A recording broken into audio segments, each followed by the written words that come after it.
Hi, everybody. Good morning.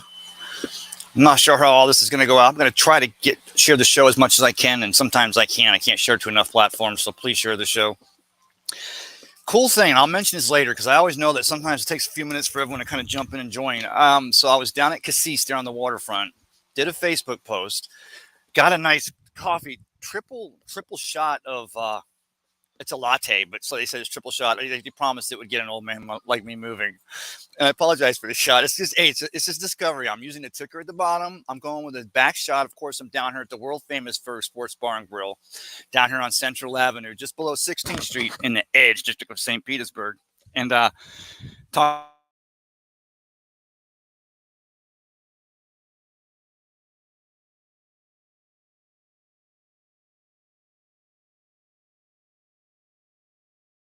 To Jason, that's world famous, and Ben hopping it down. I hope I'm not losing signal. Let me put these back on. I just got them off. You know what? There's one way to find out. I see no comments. Let me get back over here, and then I'll get back to this. Give me 1 second. Just want to make sure it's still. Okay, so it is. Hey, so there's me looking at me. So, okay. It seems like it's going okay. It might get a little weak. But so I'm down there at Cassis, get the drink, sitting in the window. I do a quick picture and a post to say I'm getting ready to come up to the street here and do a live Cup of Ray. And of course, I have my YouTube channel, Tampa Bay Ray 7863. And I got to remember to get back with glasses again. Oh, hey, it was my birthday yesterday. Thank you so much for all the warm wishes. Follow me at Tampa Bay Ray 7863. And there's a reason why that 7863, I'm going to have to check back with Tristan because my son, of course, being my producer and my social media guy and basically my son, and he doesn't want to do any of these jobs. He created this YouTube page. I see some numbers going up. Jump in here and tell me if the sound's okay, if the shot's okay. Am I sitting down? Is that going to be a problem? It's going to be a problem for me because I'm always moving around. Working it back to Cassis, so I do the post on Facebook. I'll be doing a Cup of Ray in a few minutes coming down. Didn't know where I was going to go. I knew I was going to be able to go through so many places out here at the world famous Ferg Sports Bar and Grill. I get up here, I get set up, I get ready to do this, and I go, I'm going to share my not a knock on any platform, social media platform, because, whatever. But I've really noticed that the Cup of Rays, I had a chance to pop in once or twice on some shows I put on my YouTube page, and I'm like, the frame rate is so precise. It's so clean. And of course, at the end of the day, you follow me over there and like it on the YouTube page. I'm not going to go crazy. I promise you, if I ever go, I'll have something. Today, we got some stuff to talk about. We're talking about the Bucks. We're talking about really all teams today. I posed on Friday for the next Cup of Ray, and I'm going to stick with that. With that show is that because Tristan hit me up on Thursday night. We were heading out to the beach, and Tristan said, "What is the most exciting?" Other than my ride or die, right? Other than the Tampa Bay Buccaneers, what's the most exciting narrative you're thinking about in 2025 or 2023? Still waiting for that first question. First comment today I got another one. I got a great, extra Christopher Wilson. You won the last one, so I'm getting that koozie and shirt to you. But I got an excellent Yank and Crank cat from yankandcrank.com. Of course, Extreme Fishing and the fine staff over there at Yank and Crank. My first narrative is like to start thinking about our division. That's low hanging fruit, right? Arthur Smith and now Frank Reich and Bryce Young and whatever's going on with Derek Carr and John Gruden's teaching him how to play quarterback again. And of course, with the Atlanta Falcons and Arthur Smith and what they're doing, that's the low hanging fruit. So then I jump to and I go, you guys and girls, tell me what you think. Aaron Rodgers and the Jets, right? The Jets, I don't think I've ever, and I think it was the first time, I don't remember them making a big a deal about it, but it was the first time that a team had the offensive and defensive player rookie of the year the Jets had in 2022. And you got Aaron Rodgers now, and you got Jordan Whitehead, defensive back, of course, who played on your 2020 Super Bowl 55 championship team. Now he is a Jet, and he's talking about, I see a lot of likes, but tell me if the sound is okay. Just somebody message in there. I won't even say your name, or I won't even put it on the screen.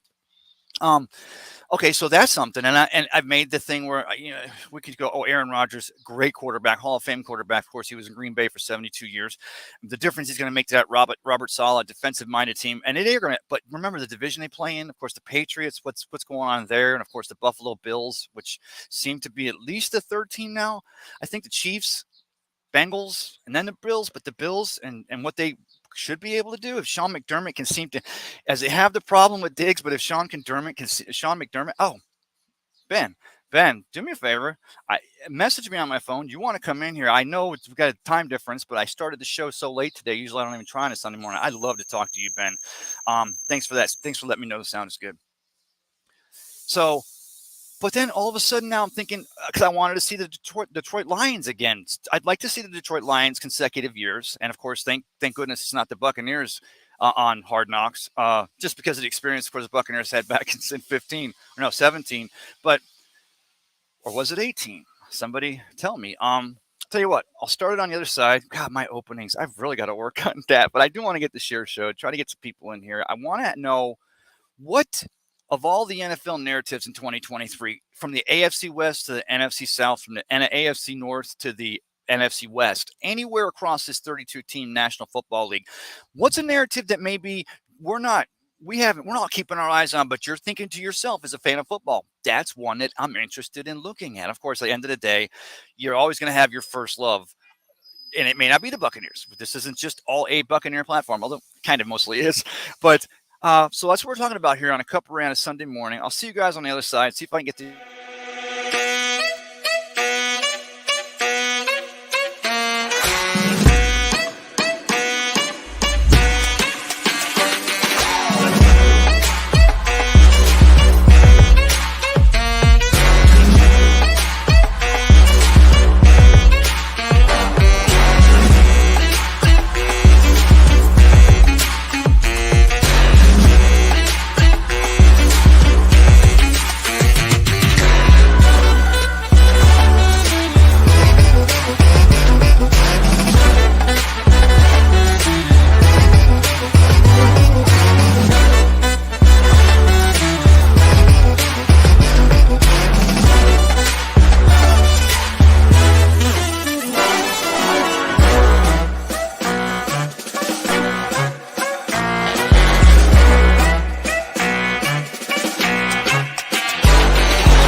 So yeah, I'm back. So back to what I was making. I want to finish that thought because discombobulated as I can be. And yesterday again, thank you so much for the shout outs, all the shout outs for my birthday. Of course, yeah, the big 5'4", the big 54. They're born July 1st in 1969. But I always, and I'm gonna do it this time. Maybe I'll forget at the end of the show, so I'll do it now because I say I always do. But there's been one or twice. Everyone needs to know someone cares today. Why don't you be the one to let them know? And man, all those birthday wishes yesterday. That was nice. Of course, the family left yesterday morning at 2:30 in the morning to head to North Carolina for their summer sabbatical. I will join them hopefully in 3 weeks. But so it was like, okay, my birthday, we celebrated a little early this year. Family on the road. It was a little lonely. I didn't know what to do. Went and saw a movie, which I don't know. Is that an old man movie? It was the new Indiana Jones movie. More on that. No spoilers. Christopher Cole says, "Hey, Ray. Hey, Christopher, brother. Nice. Good to see you this morning." And I'm throwing this in here, okay? I've put this on here before in the comments, shared the link to the show. Now, my assumption is you can just copy and paste that link into your browser and go and just notice that I allow my camera mic. Anyone who wants to jump in here, I'll try to keep coming back to that. Anyone, go back in the comments. Anyone wants to jump in here, please feel free to copy that, paste, and let's do this. The Sports Web in here says, oh, Sports Web. Oh, I did it on both because I'm actually on both the Sports Web and let me get back to my YouTube comment, but let me finish these last two. Eric Hartnett, good to see you, Eric. Hi, Cup of Ray. You got that right that time, Eric. Good to see you, brother. Wish Rays would have won on birthday. Yeah, when the Rays come back and Mickey Delaney, you're right. The rubber match game now tonight's game or tonight for us, but usually afternoon there for Seattle, or late afternoon for the. I should have checked. I guess it's probably a 1:00 start, hopefully in Seattle. Seems the Rays have lightning. The Rays have trouble. I should have hashtag lightning. I've said lightning three times. No, it's twice. They play the day games at Chicago. They play the day games there at Wrigley Field, and then they played a day game in the afternoon as the sun is setting. And they're in Seattle at the T-Mobile Park, where the World Series, hopefully not the World Series. The World Series will actually be the American League side, right here across the street from the world famous Ferg Sports Bar and Grill over here at Tropicana Field. But the sun in the afternoon and the way it was shining, and they even had made it between Kirby, the pitcher for the Seattle Mariners, and of course. Oh God, he's finally back. Our pitcher for the Rays, it's not going to come to me because when they lock it out, it'll get to me eventually. But that sun in the afternoon and the way the shadow builds upon home plate and builds out, and how hard it gets for the pitcher or batters to pick up the pitch off the pitcher's hand before it's in the dark, and they lose where the seam is going, how the ball's moving. So it makes it harder. The Rays score. This is just because of that comment. You're right. I wish the Rays would have won on my birthday, Eric. Is that they tie the game at 2-2. Yandy gets on with a hit, and then Rayleigh gets the home run. It's 2-2. Glass now. I told you I'd find it. He seemed to get settled in. He was still having a pretty good game, but gave up a few hits in the early innings to let the Mariners get that 2-0 lead. A lot of baseball talk. Nobody's asking football. I'll get back to the football in a second. And the YouTube. But they scored. They tie it up at 2-2. But then, was it Jalen Beeks? Of course, they struck. The Rays go to the pen, and of course, the Mariners end up coming back and winning that game after the Rays kind of embarrassed them on Friday night. But I had thought actually the Rays had played them on Thursday night too. There, Mickey. I thought this was a 4-game series. But either way, the getaway game today, of course, the Rays versus the Mariners this afternoon, and this would be 3 of 4. The Rays have won, and I talked to someone this week, and after that historic start for the Rays in 2023, it's like, you feel so presumptuous to sit here and go, as long as we win 3 or 4, as long as, because last couple of weeks, it's like, okay, win 1, lose 1, win 1, lose 1. Baltimore wins 2, not a sweep. We win 1. And we said not a marathon, not a sprint, a marathon. And never did the Rays, did you feel like they even got close to winning the American League pennant back in April or May or even June. Now, of course, we're in July. But, they don't come back against them there and don't come back and win that game last night. But they got to get them back again today, win this game to get back. Because, like I said, presumptuous to say, if they can only win 3 or 4. But really, that was the recipe for all that. Well, actually, starting the season undefeated for a few weeks. Got a chance yesterday. I said, watched a movie. I watched Moneyball. So I loaded HBO or Max on Friday. And I'm like, and I saw Moneyball come up in the queue. I don't know why I loaded it yesterday. I was kind of feeling, because, of course, Moneyball and the 2002 Oakland Athletics. And, of course, this year, when they get that big win out there in Oakland, when the Rays were out there visiting them and the fans showed up, they said it was like 27,000 because they're basically trying to say up the owner's Brump side as he tries to, or it looks like he's going to be able to move the A's to Vegas. And, of course, Moneyball and the A's. And, of course, that's upon which a lot of the Rays, our Tampa Bay Rays, have been doing. There we go. I'm going to let you get set up, brother. I see you coming in there. All right. I got someone in my queue. Let me get, what? I'll bring him right in. I'll finish that thought like I always do, because the thoughts sometimes don't finish like they should. So go ahead and share into the show or bring it to the show right now. My good friend, Mr. Eric Hartnett. Eric, how are you? I'm doing great. How about you? Yeah, but you're right. I wish we would have got that win yesterday on my birthday. But what do you think about the Rays now? And as we hear that Sugar, man, I think we need to get rid of Beeks. Yeah, he's had some. Man, Beeks needs to go, and the other guy needs to go too. There's another player needs to be gone too. The thing is, I love the way Beeks hides the ball before he brings it around, and when he's on, that seems to be. He cost us too many games this season so far. There's been quite a few, and it's not just so much he's costing the game, but he seems to get in there sometimes, and he's given up some big hits, and the teams are finding that offensive the positivity, if you will, and that ends up being the games that he ends up costing them. What do you think about Shane McClanahan now going on a 15-day disabled list? I think we'll be okay. Okay, but could we trade Beeks though? I'm mad we should have got Chapman, but the Rangers got Chapman.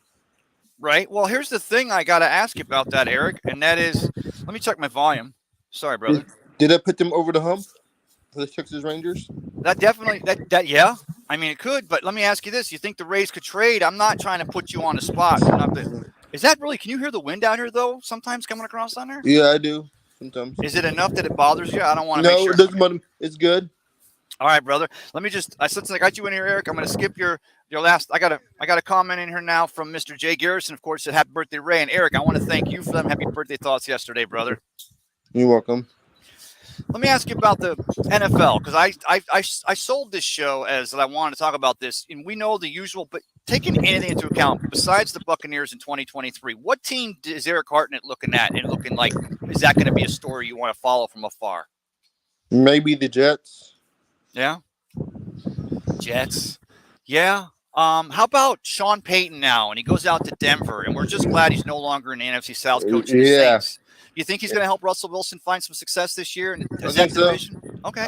But I really think it's the Chiefs going to win that division still. Chiefs are still the best team. Yeah. Yeah. I mean, it would take, I don't even want to say bad luck Big Yeah. caffeinated drink. Bad luck for a team, whatever. But not only with the Chiefs, of course, the Justin Herbert. Do you think? Go ahead, Eric. Do you think the Eagles are still the best team in the NFC? I honestly didn't think they were the best team in the NFC last year. Great team, Nick Sirianni, what they're doing with that Eagles team. But I thought that the 49ers were the best team. And I honestly think that if they didn't have that quarterback problem, I'm not even sure Brock Purdy. I don't know, Eric. Are you sold on Brock Purdy as like phenomenal next? You think the 49ers possibly letting Trey Lance walk is going to end up being a mistake, or is Brock Purdy the guy? I have no idea. It's a setup question. I know. Hey, what do you think about the shorts? Is this a bad look for me? It looks good. Did you see what Tristan Wirfs said? Bucks can go 12-5. Did you see that? Did you see that post? Yes. Yeah, I love it. I saw Big Stank over there on Twitter posted that. Of course, I'd heard about it last week, but I was reading the article today. And 12-5, or like you said, 12 and someone else. I like the comment right in there. Someone else said 14-3 unless Is that are we being unrealistic though? 12-5. Are we being unrealistic? You just turned the show on me because that's actually a fantastic question. We got the first place schedule, even though we win the South at 8-9 in 2022, right? Let's be bold. 5 wins. Let's hit the goal for 5 wins this year. No, I think they got the 5 wins. I think they can get 4. They can get what? We can get 4 wins in our division alone. We got 6. Can you put up the schedule? Let's go look up the schedule while we're here. Well, I have it written down here. I don't have the schedule pulled up. Okay. But let me ask you this. We play our let's start with this, Eric. The 6 division teams. Bryce Young, the rookie quarterback in Carolina. Of course, Dennis Allen's defense, and then Arthur Smith and the Falcons. How many wins of those 6 games in the NFC South alone do you think the Buccaneers can realistically expect to possibly get this year? I think we might split with somebody. Maybe with the Panthers, probably the split. You don't think we could at least draw a split against the you don't think we can draw a split against all 3 if we really try? I'm thinking 4 out of 6 wins the Buccaneers can get. Okay, that's good. So let's we'll keep it moving. So then we play the NFC North. Of course, the Packers, the Lions, the Bears, and the Vikings. You got Kirk Cousins and Trey. Oh, go ahead.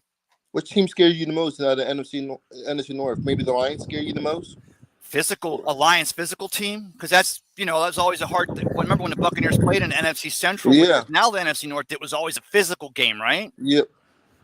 The Bears, of course, because of Fields, the mobile quarterback, starting to come into his own. The Vikings and Kirk Cousins, but they lose the receiver down to Carolina. Of course, they still have Justin Jefferson, and the Packers and Jordan Love. And they lost Cook too.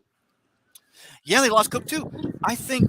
Let me ask you, since you flipped this question on me this morning, what team scares you the most out of the Vikings, Bears, Lions, and probably the Bears and Lions. Bears and Lions. Of course, we play the Lions here in Week 5. That's the throwback game for the Buccaneers. Are you going? Yeah, that's the game I got. I told my family that's the game I'm at 100%. You can't miss that game. I want to go, but I don't drive. That's the thing. Brother, maybe we can get a party bus and we could all head over there. This way I can be doing this too, but that would be that's a stretch, but maybe we can make it a stretch. But let me read a couple of these comments. Do you mind if I get one in here? Jay Garrison says Denver needed Peyton really badly. So that Russell Wilson really needed Sean Payton badly, didn't he? Yep. And the Broncos have the wide receiver. Oh, man, I am so bad with names this morning. Judy. That guy's a phenomenal talent, but he wasn't getting it pitched to him last season. And of course, Vance Joseph, who was the defensive coordinator, then the head coach. Now he's back as a defensive coordinator. There's a lot of things happening out there in Denver. What about with the Las Vegas Raiders and Josh McDaniel, and the fact that Brady's now a part owner? And if Garoppolo, any injuries, do we think Brady could be under center there in Las Vegas in Week 1? Yeah, probably. How about the Dolphins? Probably. I think Dolphins and Bills. Bills could be more scary too. The Dolphins and Bills. Yeah, which is why the Jets. I mean, they got a great defense. They got a good offense. They got Mekhi Becton. They got the offense and defensive rookie of the year last season. But that's a hard division. The Buccaneers didn't face that tight of a division in 2020. Just the Saints when we had Tom Brady and went all the way, right? Well, we had Drew Brees, Matt Ryan, and we still had – was it Cam Newton still there on the Panthers that season? No, it wasn't Cam. Oh, no. I think Cam was back, but he ended up playing a couple of games. He wasn't a factor at all. It wasn't the 2015 MVP like he was. I think Matt Ryan was there, right? Matt Ryan, Drew Brees. Matt Ryan, right. We always owned Ryans. Of course, Drew Brees got his. And, of course, wasn't that one of the great things about that 20 – Oh, no, go ahead. Keep going. And who did they have in not quarterback Carolina, but Falcon – Carolina. Patriots had like 3 quarterbacks. I think they was having an injury season that year. They was having like injuries of quarterbacks. I think it was. Right. A terrible Go back to the 2020 season, though. Yeah. Of course, that ends up being Drew Brees' last season. And go back to the fact, forget the first week wild card game the Buccaneers had that postseason versus the Washington football team at the time, right?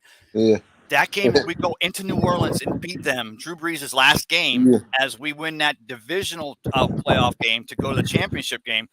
That was a great part of that 2020 season. What was one of your more favorite, maybe Tom Brady talk about parts? That was funny. Tom Brady and Aaron Rodgers for the national championship game. That was pretty amazing. Yeah, well, let me ask you this though. No, actually, it was Tom Brady and Aaron Rodgers for the NFC Championship, right? That's what I said. Yeah. Oh, I'm sorry. Is that what you said? Yeah. Sorry. You're on your cues. Jay Garrison says, "Let's get past the Vikings before we scream playoffs." Of course, Vikings are in week. Vikings are week 1, aren't they, Eric? I believe that. Yeah, it's week 1. Holy crap! We go into Minnesota. Oh lordy. Then we come back against the Bears. I think we played the first 7 or 8 games of the season. I wish I had the schedule. I had it here a couple of shows ago. I probably have it in my bag, but we literally play the NFC the entire first 7 or 8, 9 games of the season. Yeah. Then we go on a run against some AFC teams, the Bills being one of them. Those are going to be some tough games too. Let's be real. Jake. Maybe I'll say we can win 6 games this season. I'm scared. Really 6 games? Well, I'm going to get back to that. Let me get these comments because we already talked about the division. I think the Bucks can go 4-0 in the division, 4-2 in the division, lose 2 games. I give Dennis Allen the Saints 1, and I'll give the Panthers 1 because they had a pretty good, not the Panthers, but Derek Carr and the Saints, but the Falcons and what Arthur Smith is doing. But Jay Garrison says Brady's done. LOL. Of course, working it back. Brady now very small minority owner of the Las Vegas Raiders. Panthers were pure crap, and they had Bradford, right? Was Bradford there? No, not Sam Bradford, but maybe, of course. But they had Christian McCaffrey, the running back, and that was the Buccaneers. The way you beat the Panthers that year, the divisional foe, was to stop Christian McCaffrey. Which I remember Christian McCaffrey had a game, and it may even have been last year. The one where we had the loss against the Panthers in that first game of the season. He had 115 or 150 total yards running and catching. So he got his once or twice, but I don't remember him ever owning us as a divisional foe. JD, I think Rashawn White going to be the next Chris McCaffrey this year. 1,000 yards receiving this year. He said 1,000 passing. You saw, I said that. Yeah, you did. Yeah, and I like that because he was, of course, we're talking about Rashad White, right? Is he the next Doug Martin? Is he Doug Frank? Oh, but he's about 2 feet taller. I'm kidding. I kid the muscle hamster because I know how much Doug hated that thing. I think Rashad White. See, because sometimes he looks big, right? He looks like a big stand up, and he can take a hit and take it through the hole. Of course, he was 23% of the offense there for the Arizona State back in college, so we know that he can catch. Right. In his new Dave Canales offense. I was upset we didn't use him the first season. I was upset.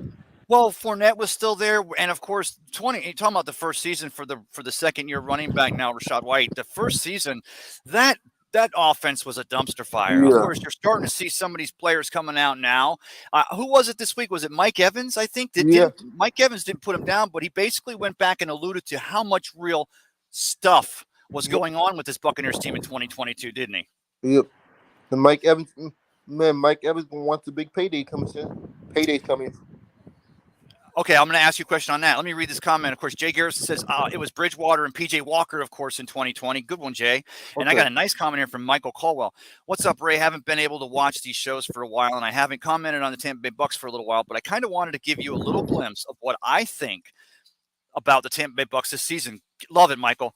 A lot of people are talking about this football team not being in contention for the playoffs this year. I know we might not be Super Bowl contenders, but I think people forget that this team has won a division 2 years in a row, and I think they also forgot that.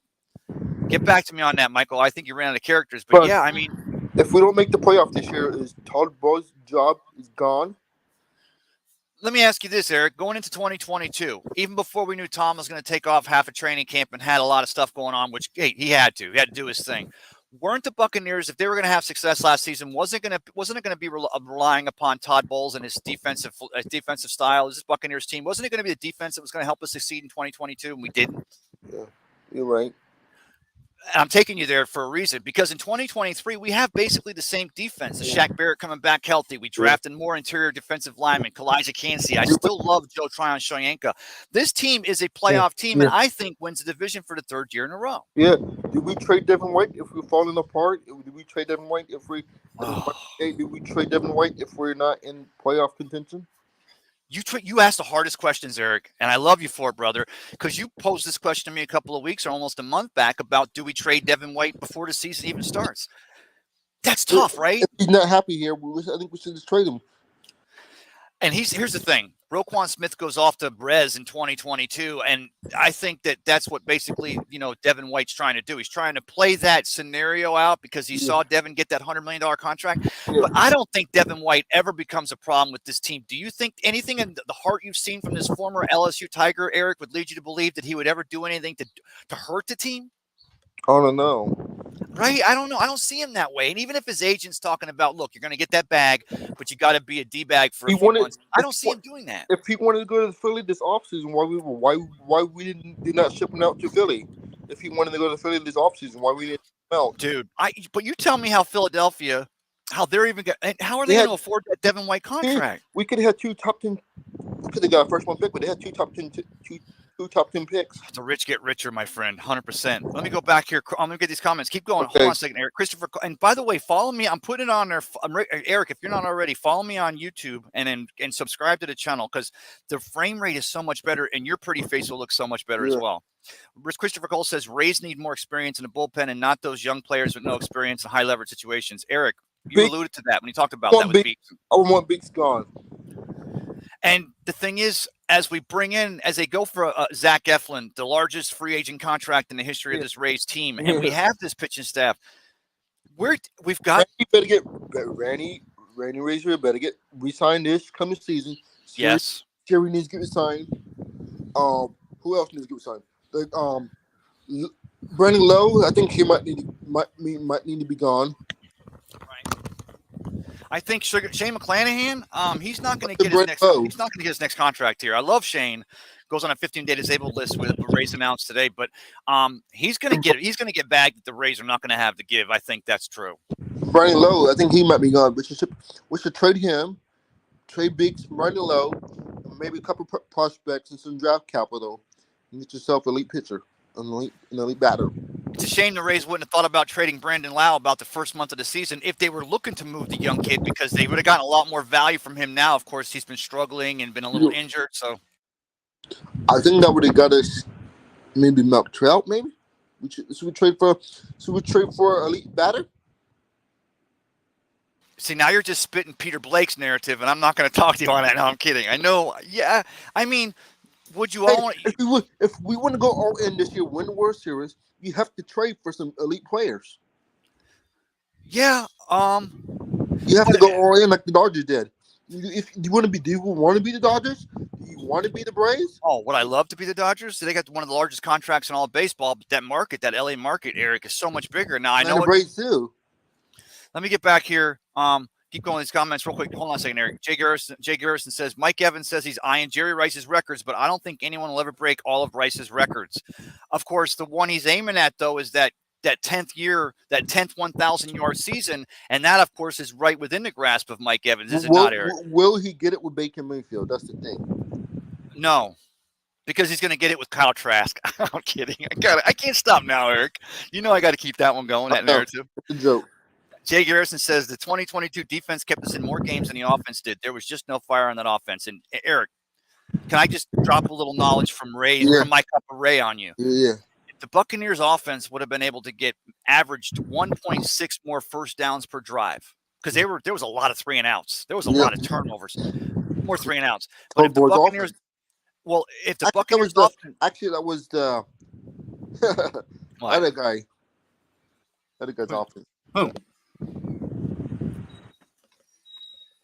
But if the Buccaneers offense could have gotten a little more first downs per drive, the Buccaneers defense would have been top 10, 15 last season. Already kind of were, even with some of the problems they had. if this Dave Canales offense can just do a little bit, it doesn't got to go out and set the world on fire. You don't got to go out and average 45 points per game. You give this Buccaneers defense a chance to get off the field and rest, and you use these 1 o'clock games at the Raymond James Stadium to our advantage because teams come to play us. As long as we can control the ball and tire their defenses out, that Canales' offense has more success. The defense gets fed. Thus, we win more games, right? Are you in some of those NFC South groups that said we're the worst team? We're gonna go. Are you in some of those NFC South groups on Facebook? Yeah, I am. But I like everyone's got to root for their team. I know. There's Falcons fans will tell you why they're going to win the Super Bowl. There was some 2-14 Buccaneer teams back in the 80s that I would go in the season telling you how we're going to win a Super Bowl. Yeah. But let's be honest. The reason why the Falcons, Panthers, and Saints fans hate us the most is because we won the Lombardi 2-3 years ago now. Yeah. We were in the playoffs the last 2 years, won the division 2 times in a row. We're the guy at the top. Because of Tom Brady, that's why. And I wasn't going to say he used name we do not say, but I mean, yeah, it always works back to having Tom Brady, right? But because of the success where this team's been posed. But that's the reason why I think we brought the championships. Hello? I think the rest of can you hear me? Yeah, I hear you. I don't know. I'm a little bit outside the Wi-Fi range, so I'll try to connect my phone to here without dropping the show. That's me. What? Oh, that's me. No, it's not you, brother. But I tell you what, I'll let you go out of here for a minute, and maybe you can come back in a few more minutes and give it a shot, see if it was you. Okay. All right, Eric. I'll talk to you in a little while, brother. All right. Sure. I tell you what, man. That was a solid invite. And I don't know. Well, now my Wi-Fi is back to good. So maybe it was because I was trying to get something down. I'm sending something upstream. I was pulling downstream, combining more on the G5 here, sending it back upstream. And maybe my signal's just not that deep. But Eric's got me going on so many avenues. Thank you, Eric, for coming in. We started with the Rays, talking about the Bucs, but he talks about, again, Tristan Wirfs this week. And Tristan Wirfs says 12 wins for these Buccaneers in 20. The wind is bad. Hold on a second.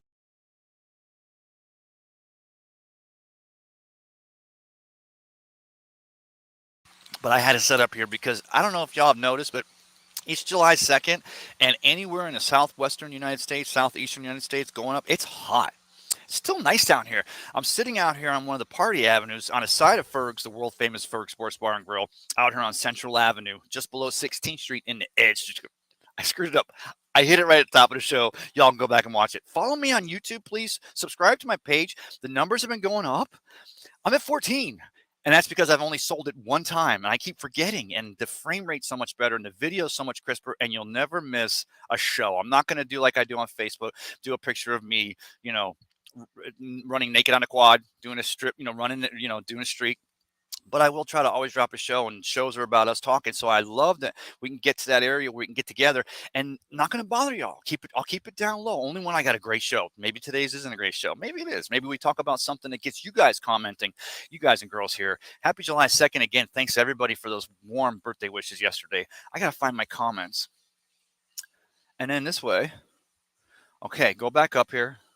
I want to finish that one because Jada, I'm not going to spend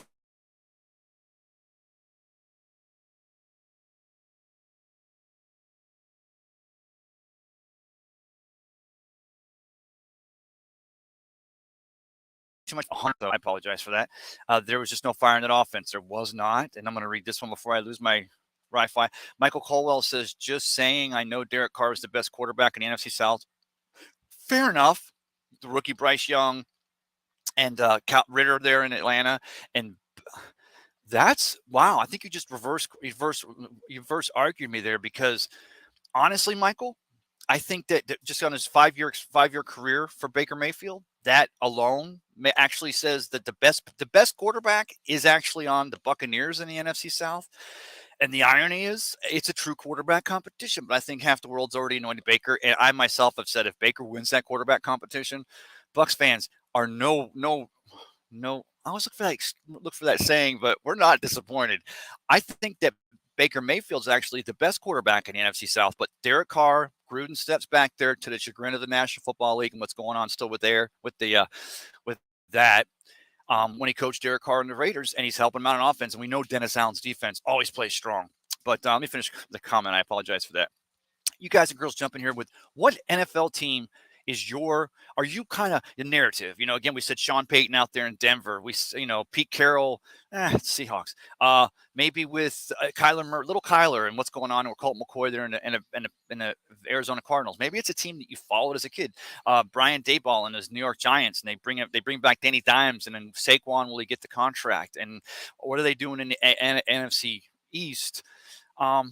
Don't ever care about the Cowboys. Don't care about the Cowboys other than seeing them not succeed. How about the Houston Texans and DeMarco Ryan, and maybe what are they going to do as far as in the AFC South? You guys let me know in the comments, what other NFL teams are you like, okay, I'm locked and loaded, my ride or die. I'll die on that Buccaneer Hill here in Tampa Bay. But this is another team that I'm like, and it is Aaron Rodgers and the Jets. I mean, could be a lot of different stories, which is one of the reasons why the NFL, when they love a Tom Brady switching teams, or Aaron Rodgers, or maybe talking about some veterans chasing championships toward the end of their career. And it's always happened in the National Football League, but maybe not with the success the Buccaneers, definitely with the success the Buccaneers had in 2020. But I remember, Tom Brady's most compared to Joe Montana, and Joe Montana went to the Chiefs and still got them to the AFC playoffs and to the championship game. That was a good story, and that was a long time ago. And again, thanks for the birthday wishes yesterday. Let me finish the comment. Apologize. The AFC South, okay. I don't think there's any team in the NFC South that is a top team to beat this year. Probably unknown as far as who's going to win the NFC South this year. And I can't think of a year where it's been that way, where all four teams could possibly win the division. Okay, Michael, I get it, and I agree, because you're right. Even Bryce Young and Frank Reich, and they talk about Frank Reich and the Carolina Panthers staff. They bring in all these veteran coaches, and they're going to coach them up. They're going to get these guys pumped, and they already kind of were putting a team together for the last few years. Excuse me.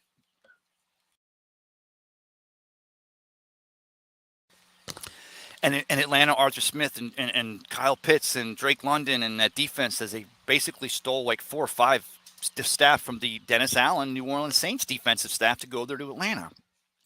And the thing that scares me about that is we know, guys and girls, if you're going to beat teams in your division, you got to know about them. You got to learn from other teams that have seemed to have the recipe to beat them in their division. And one thing that's been consistent, even into the 2020 playoffs, Super Bowl playoffs, 55-year, and then again last season with the split, is the fact that Dennis Allen, even when it was Sean Payton and Drew Brees, those New Orleans Saints, that defense has been tough. And now Arthur Smith brings 3 or 4 or 5, I think 4 staff from the New Orleans Saints to his defensive staff, while he's putting together that offense with Kyle Pitts and Ridder. Ritter's the unknown, right? The 3rd-round kid from Cincinnati.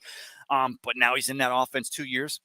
First year that any team in the NFC South can win it, yeah, and I would say it wasn't a fluke, of course, other than Bryce Young being a rookie quarterback, if he's truly starting there all season, and not the Red Rocket. Thanks for that. That was awesome, Michael. Keep the comments coming.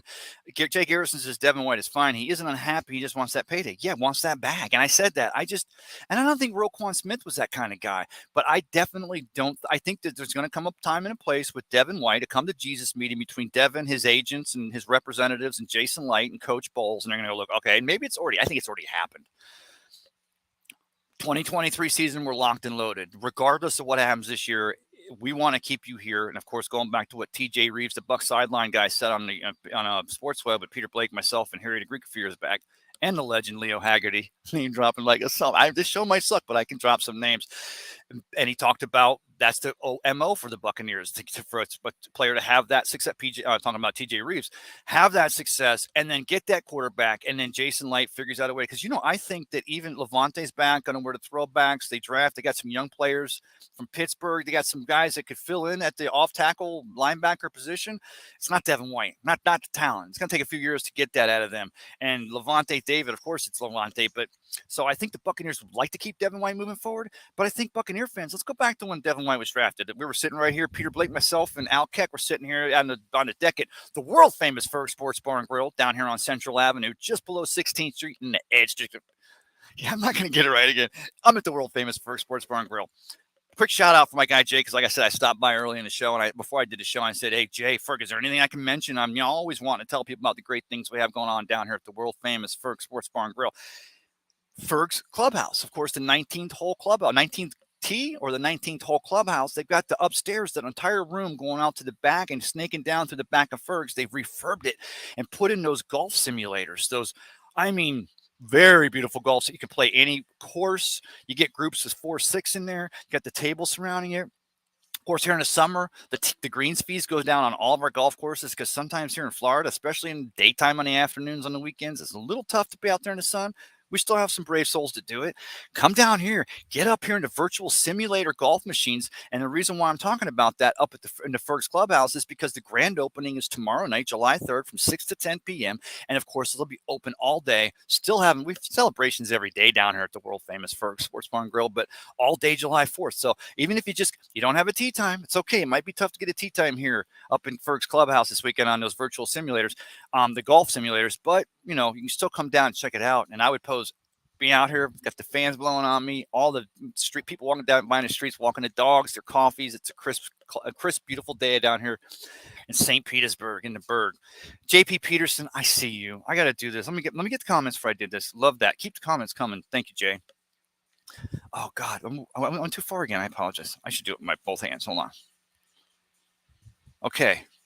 Michael Colwell says, and if the Buccaneers do have a bad season, are in the sweepstakes for top Caleb Williams. Yeah, but I mean that's it. It's like if you don't get a date to the prom, chances are at the last second, maybe the queen who broke up with the jock who football team captain, maybe she'll just bring you in as yeah. I mean, there's always that chance we say that would be the concession prize, right? But Bucs are going to be nowhere near Caleb Williams, and it's only because, regardless, even if the Bucs offense struggles out of the gates, even if it takes Dave Canales, his first time ever calling plays here at the professional level, even if it takes him a few minutes to get his groove on.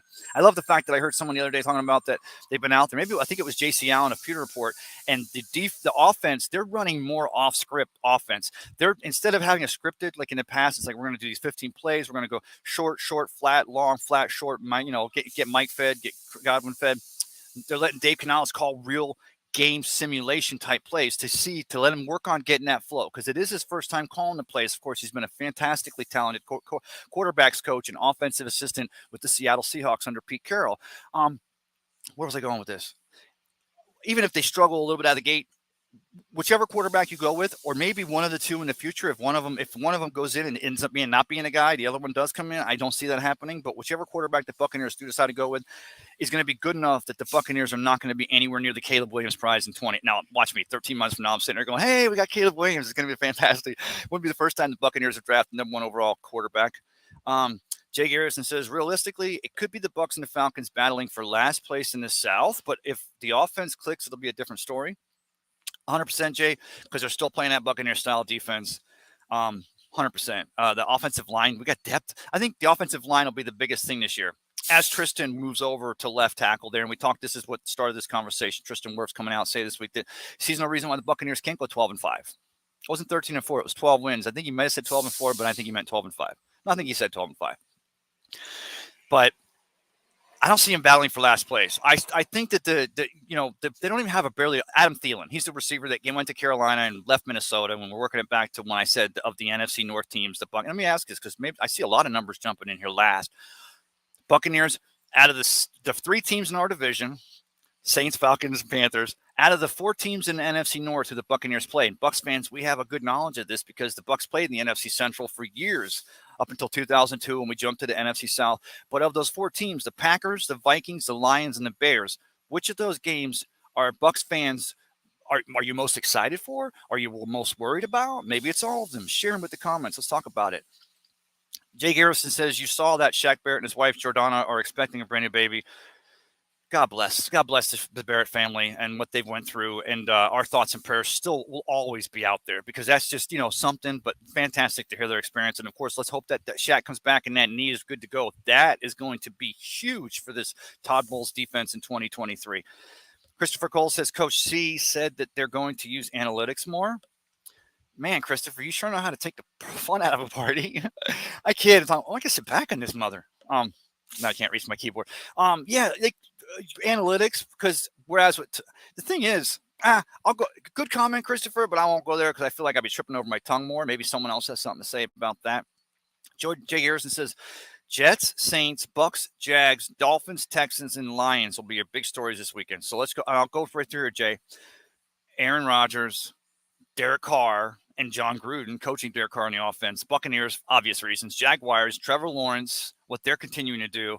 I like Press Taylor, of course, the brother to Zach Taylor, the head coach of the Cincinnati Bengals, who I actually thought he's the offensive coordinator there in Jacksonville. I'm hoping that he was at least on the short list of jobs that the Buccaneers brass reached out to. Maybe he said, look, we got Trevor Lawrence and we're going to go off here. We got the AFC North. We're ready to rock this son of a gun, or AFC South. I'm sorry. Maybe he didn't want to come to the Buccaneers, an offensive coordinator, but I was hoping that was, I like that offensive coach. So yeah, the Jaguars, the Dolphins, right?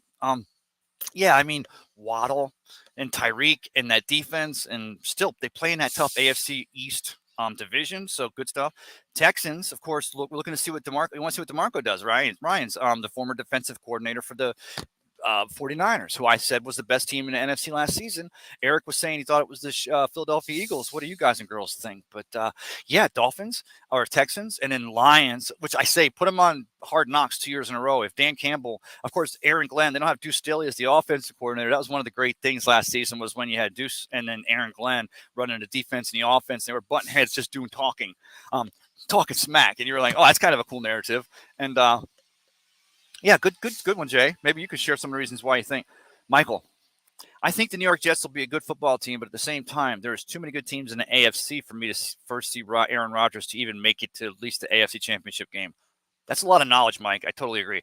It could be possible, but when you have to play teams like Buffalo, Kansas City, and the Miami Dolphins will be a good team as well, you probably have at least 3 teams, maybe even 4, to compete with to even get to the AFC Championship game. Rodgers is going to have a harder time getting there, a lot harder time than Tom Brady did in 2020. And I pose this. First of all, it was Tom Brady. Attention to detail. Tom Brady out there practicing in a Tampa Park, getting thrown out. I'm going to keep dropping this. I think it's just so funny. People don't talk about this enough. Mayor Castor throws him out of the park because it was during the early stages of a pandemic. Of course, he's down there in South Florida at the golf for a reason. You know, the golf he played that last season against Aaron Rodgers, and Charles Barkley sees Tom Brady running sprints in the parking lot. He's like, it's raining? What are you doing? He's like trying to win that next championship. Aaron Rodgers is doing that kumbaya stuff there in New York, and he's going to see Taylor Swift, and he's hanging out with the buds and making that, and he had to, right? I mean, this day and age, you can't just be the guy who walks in, and that was pretty tight there. Like, walks in and expects to rock. You got to earn a respect. You got to be a guy. You got to be a guy with the guys. But he's got a lot harder of a road, and that's also because, like you pointed out there, Mike, that is because it's on the AFC side. Christopher Cole says the national media doesn't think Bucs will be a big story, but for real, Bucs fans know what's up. Christopher, you 100% know that, brother. Again, offense, just get some first downs and score. Let McLaughlin or Blankenship go in there and kick those field goals, but put the ball across the goal line, get some touchdowns, but give that defense. I'm telling you, the way in my dream, I'll sit back when I say this. Good comment, Christopher. I'm going to go full screen so we can see what's up with this chair. I'll see how I look. I'll go back and look later. Was this a good look for me? The way this Buccaneers team wins 12-5, wins the NFC South for the 3rd consecutive year, and continues to be flashing at the top there, trending in the top of the National Football League, is because our defense may score like the defense. Oh, this is going to sound sacrilegious, but I'll just drop it out there in case. The defense that we can have this year, if we have an offense that's not just if we have an outstanding offense, our defense will score like the 2002 Buccaneers defense. And let me say the reason why I talk things that pop into my head. It's one of the reasons why I think you guys and girls are enjoying the show. And again, follow me on YouTube and like and subscribe, and you'll never miss another show. As I speak, I'll go back and try to defend what I said, but there's been times where I stuck my foot square in my mouth. Vernon Hargreaves, player of the week, and he's cut from the team on Tuesday. So that was the biggest time ever. This Buccaneers offense gives this Buccaneers defense a chance to play buck ball, play Buccaneer defensive ball. That alone will be the reason why this team can win the 12 wins in 2023. That's the way I see it happening. And it's not going to be that, even with Tom Brady gone, this Buccaneers offense continues to score at the rate of it. I got nothing. It's not that. It's because of this defense. But then you get this defense playing with a lead. It makes other teams' offenses, it makes them take bigger chances, which can make help the Bucs lock down games earlier and have the offense go out there. Just hold your own, guys. Just go out there and get a few first downs. We'll kick the Jake Camarda. We'll punt the ball inside their 20. We'll play Buck defense again. We'll get a turnover. We'll get a second down. Scored a touchdown. Mike Evans went on a crossing or 50-50. They bit. Then he goes streaking. And of course, Kyle Trask hits him streaking. It's Kyle Trask for me. It's always going to be Kyle Trask for me. What do you guys and girls think? That's the way they get those 12 wins. It's because of an inspired Buccaneers, Todd Bowles led defense that owns this team. And the offense was getting all that love for 3 seasons. And they got a lot of hate in 2022 because of the injuries on an offensive line. Let me read this next comment here. Would have been nice to see Rodgers. We thought that too, Mike, right? For like 5 minutes, maybe 10, you kind of allowed yourselves as Buck. Well, I know Jason's got to deal with the Tom Brady future years, which I pose Tom Brady at $35 million a year, even with the bonus that the Bucs had to eat the $58 million this year in cap, or at least the $58 million that cap. Tom, of course, wasn't all that. It's the $60 million that the Jets pay. And what did the Jets give again? Was it a second round? Was it a third round pick? I mean, and at $60 million, of course, it's New York. It's the New York Jets. One would pose the largest market in the world. So you got the Woody, I won't say Woody Harrelson, but the Woody family, whatever, that own the Jets, they're going to get their love. They're going to get their Tom Brady effect. They're going to get how many primetime, and all of a sudden the Jets went from, that cute team that Robert Saleh, Zach Wilson, the kid, his mother he slept with his friend's mothers, all that narrative. Now all of a sudden it's a team that they're looking at and are going, you get a team in the New York Jets, and of course, the thing that makes me sickest, of course, they could get to the AFC Championship game or the Super Bowl, and Aaron Rodgers could guarantee a win, a la Joe Namath. But when they start trying, and of course, the reason why they compare this, they forget the Jets making playoffs winner Vinny Testaverde, former Buccaneer quarterback. They forget the fact that the Jets haven't really been the worst team in the AFC East for like all the last, but 69, of course, was when they won that World Championship under Joe Montana, under Joe Namath. But as much as I was like, maybe Aaron Rodgers can take it, but maybe the Bucs can get the Packers to eat some of that because they have to get Jordan Love on the field. Maybe they can eat some of the salary. The Bucs will give him a big draft pick. Hey, the more salary you'll eat, the more draft pick you'll get. Maybe they could have worked something out. I did not want to see the Buccaneers take that $60 million in 20 because I mean we would have Levante David. We wouldn't have we would have a couple people on. I mean I could who are the names of the people we wouldn't even have? Who would we have had? We'd have gotten rid of some salary to afford Aaron Rodgers. So then, like Eric Hartnett posed, just questioning, not saying it should happen, Devin White would have had to have been traded. And we would have had to go with a rookie linebacker, playing off-ball linebacker in the middle there with Levante David because they couldn't have afforded. I mean, he's still in the first year of his rookie contract. That's $12 million the Bucs. They would Chris Godwin. I mean, which players would you be willing to move to get that $60 million bag to bring in Aaron Rodgers and take a chance? Whereas you've got one of the best defenses in the National Football Conference. I posed in the National Football League. Get a young offensive coordinator in Dave Canales. Get Baker or Kyle under center and get this offensive line healthy with Rachaad White. Still two of the best receivers in the National Football League. I would pose still the best tandem in the NFC in Mike Evans and Chris Godwin. Get jiggy with it. I think there's a lot of room there. You're right, though, Mike. We thought for a minute, it was like, because Aaron would come in there and he'd be pitching the pill. But then if he came down here first week here, he's in Tampa partying over at Mons Venus, dropped some ayahuasca. Now all of a sudden, and we get an injury on an offensive line again this year. God forbid, knock on wood. Now Aaron Rodgers is doing Tom Brady the whole season because he knows how to get rid of the ball. But remember, the reason why Tom Brady and Aaron Rodgers can be so successful is they have that confidence that you're gonna 1,000, 1,000, and then get rid of the ball. Whereas the Buccaneers offensive line in 2022 was holding. This is the Buccaneers offensive line holding 1,000. Boom, and they're on the quarterback. So and when they weren't, Tom was looking over his shoulder. They were, and Aaron Rodgers is 68 years old. I'm just saying. I guess with you, Michael, if he was here, we'd be saying, okay, let's get this gritty defense going, and we do have a great quarterback. So there's going to be more lumps with the young coordinator in Canales and a new quarterback. But I mean, you got to go through them. What if this is the Bucs? I said this. They're not rebuilding. They're reloading.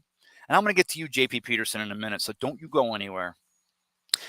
But what if this is their rebuilding? Even though it looks like a reload. I mean, it's a brand new quarterback from the greatest of all time, but it's a good offensive line. Jason Light seems to, and he does a good. It all starts up front. And the Buccaneers, I think, are the best up front on both sides of the ball, across the ball. There's a great offensive line in New Orleans. They got, Jordan, whatever. I hate that guy. Good player. And then, of course, the defense in Carolina.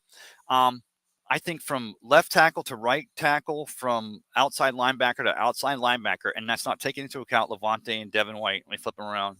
Not for you guys, it's like this, but for me, I pose up front. We have the best up fronts when you put them both together. I don't know why I went there. I think I was just dropping a thought. But it would have been really crazy, and the Buccaneers would easily be the top team in the NFC. LOI. Yeah, but I mean, it almost felt like even if Tom Brady had come, let me give you all this.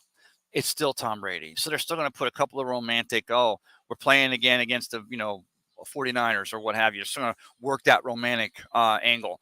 If Tom Brady would have been back this year, because teams, I think one of the reasons why we agree that the Kansas City Chiefs are such not a monopoly, but such a the word I'm looking for.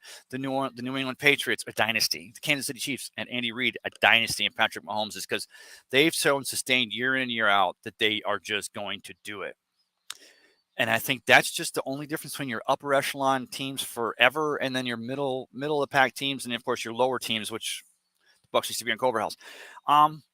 I think that even if Tom Brady came back this season after the season he had last season, and which Tom are we getting? This is the post marriage Tom. Is he free and easy? Is he partying or is he what? Is he still locked in like he should be? If the Buccaneers, I think that the national media, they still would have had to have put a couple of games here, but it would have been nothing like it was the year before. And of course in 2020 with the amount of primetime games, I think they were ready for that narrative to kind of reload and reset. So I think we would have had Aaron Rodgers. They'd have had to. Even if it was Tom Brady, but they would have had to give us a little more respect. But I think they would have been like, you have to take a show and wait because you've got so many other. That's why I posed the question on this show this morning is that what other NFL narratives, what other 31 teams are you kind of going? This could be a story, it should definitely be a story in 2023. Good question, Michael. Good comments today, guys. Christopher Cole says Bull's first message to the team should be that everyone thinks we're not going anywhere this year. So let's shock the world. Christopher, 100%. That's exact. And Christopher, as always, getting on YouTube. As always, here's the thing. I've seen it before. Go back to 2003. The Bucks dropped 37, and I'll compare it to 2023 in the Bucks. 2003, Rich McKay is out the door, gone to Atlanta, and John's got control of his team, and we're all like, hey, we won a Super Bowl. We still got John Gruden, Chucky. But that was a team that had put in so much time for so long, going back to when we first drafted Johnny Lynch in 94, but then as we get 95, 6, 7, 8, 9, 02, win a Super Bowl. That was a team prime for a Super Bowl hangover, still with a Hall of Fame defense. So they still kept it a little respectable, but that was it 5-12 or 5-11, 4-12? I'm trying to think what 2003, remind me guys and girls. I hope I'm right on this, but this is the way I remember it. In 2023 or 2021, after Bucks went 55, this team was still on a mission. Tom Brady. Last year, even when Tom has the problems, we're still like, this is a team on a mission. One thing you haven't seen, one thing that Jason Light has done as the Bucks got rid of Rich McKay the first time, they brought in Bruce Allen, John Gruden's yes man, and let them ruin the team and drive it into the ground for a decade. Plus, it was the loss of the 2 1s and 2 2s to get John Gruden here. I'll save that for another day. 2023, this Buccaneers team, there's an infusion of talent along the defensive line. You got young linebackers. You have veterans now in that secondary. Unlike, I can go back how long? You can count Chris Conte being here for the years he was here as you get locked in. But you're talking about this secondary the Buccaneers defense has now. They've been together now going, well, Winfield's been here at least. This is his 3rd year, right? 4th year. Yeah, I mean, and he's the rookie of the bunch. As far as I think they all came in a year before. Jamel Dean, Carlton Davis. I'm trying to remember the exact order of operation on here. But you got a Buccaneers team in 2023 that, it's not so much shock the world, Christopher. It's just make sure everybody realizes that we're going to be playing these young teams and a Bryce Young and these other teams that are trying to claw their way back up to the mountaintop there in the NFC South or anywhere in the league. We just got to remind these guys, you guys are still so talented, and we've got these locked in. We're going to get this together this year. So let's be ready. And yes, shock the world 100%. Good comment, Christopher, as always. Rob Thompson, brother. Rob, thanks for the wishes yesterday, by the way. The Bucks will finish with the same or better record this season. 100. That, of all the BS I'm spewing, Rob, I sit back on this one. It's comfortable. I hope the breeze isn't there much. And everybody else, it's like, and even with Tristan Wirfs, I think that because 8-9 wins the NFC South in 2022, and I think that 9-8 is the floor. That's the floor for this Buccaneers team. That's why I will not buy into this Buccaneers team finishing in 3rd or 4th in the South. I got to tell you though, again, the comment you made, Rob, that's 100% probably the most true. If Vegas was taking a bet, you might not get great odds on that bet, but let's say this was a glamour bet there in Vegas, and they said, look, and probably is, because what did the Vegas come out and say 6-11 for these Bucks? Isn't that what the Somebody check for me right now. This is a power of my show. No, I can check on my phone, but I can barely talk when I'm paying attention. Check and see what Vegas. I think is it 5-11 they said for the Buck, or 5-12 for the Buccaneers, just where they put the line at. I don't think it was 6-11. I think that they do at least 9-8. And if that wins the NFC South again, it's because everyone else is still kind of building too. But bury the lead, we have a team that's not built. We're not just playing on 1 year here. And that's why I said maybe 5 or 6, 8 years from now, we look back at this as we get Kyle Trask worked into we get Baker Mayfield, as Dave Canales makes his decision, and we continue getting Cade on the reps and getting Rachaad White. This offensive line, which Jason Light, if nothing else since 2014 when he first took over this team, has shown that he knows how to build dogs up front. He's a dog from. He was dog up in Nebraska like 100 years ago, wasn't it? Jason Light, and of course, working in scouting services and this years in the league, in the room when the Patriots draft Tom Brady in 2000. Jason Light has shown he can build up front. What if 3, 4, 5 years from now we're looking at this was the reload year and bury the lead? What if the reload year for your Buccaneers for the rest of the 2020 decade? I almost said century. It was my birthday yesterday. I had a couple. What if this is the rebuild year and we end up just rocking this thing 23 through 28 or continuing? We forget at the end of the day, Tampa Bay is still the best turf in the league. We got a safe field. It's beautiful down here. There's a lot of veteran players or a lot of players that aren't ever. I mean, you want to get that bag, but if the bag's near about the same and you got a income tax free state like Florida and Tampa Bay, you got to imagine. I mean, just sure right now, July 2nd. Okay, it's a little warm out here. Go out to the beach, jump in the water, get on my boat. I don't have a boat. I'm just saying if I was a player, there's got to be families that are like, hey, Dad, hey, Mom, if you have a chance to work for the Tampa Bay Buccaneers on a coaching staff or a player, and that's dad or mom moving forward. Let's see how that goes. We wouldn't mind being Tampa Bay. So still have that kind of area going for you. What if this is the rebuilding year? And that's, I think that the Buccaneers going 9-8, like you said, Rom, in the year with the vacuum that is the final departure of Tom Brady. Although I think the thing that set us up to be able to deal with this in 2023 is the vacuum for the Tom Brady not being here, because he just got here in 2020 and he was the best Buccaneers quarterback of all time. How many records did he set? National Football League records, but how would it take him a cup of coffee in 5.5 minutes in 2020 to set Buccaneer records? The vacuum of last season and all the stuff that he was going through, the vacuum this season, even in switching a quarterback and hiring a new offensive coordinator, hasn't felt anything like it. Now, I know, okay, this is me in July 2nd. So I know come September 20th, and if Bucks are 0-3, and I'm going, oh my God, it's so much. Get Caleb Williams on the line, see if our people can request I'd like to interview the Heisman Trophy winner, or I guess it's September, the 2-0 USC quarterback. I don't see that. So, yeah, I love that. That's a great comment there, Rob. I'm reading it. I've been milking that comment because that's the last one I got for a minute. Please share the show. And again, like I said, join the wave. Do you like that? I saw the YouTube story. I'll drop it. So I'm down at Cassis. I get the coffee. I'm on Facebook. I post 2 pictures of me getting the coffee, the highly caffeinated coffee, but no water backup. If anyone here at Fergs is watching, I'll take a water. It's 11:41. I'll take a highlight. But posted on Facebook, dropped it. Get up here, set up. First, I set up in there. It's a little too noisy. The wind was even worse in there with the fans. It's so cool. Coach has got every area covered out here. You could be sitting here on a summer day enjoying all the sports, or coming out here tomorrow for the grand opening of the Fergs Clubhouse there with the virtual golf simulators. Excuse me a second.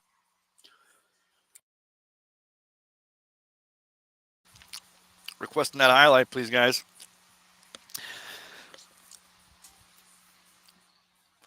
I remember. So I get up here, I set up, I come out here, I set up. So I want to put in my YouTube. That's how bad I am with my social.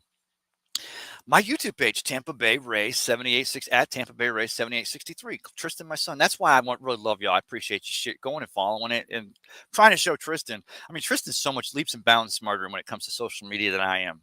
And also, he's a better football player, better guy. I got him beaten, Hage, though.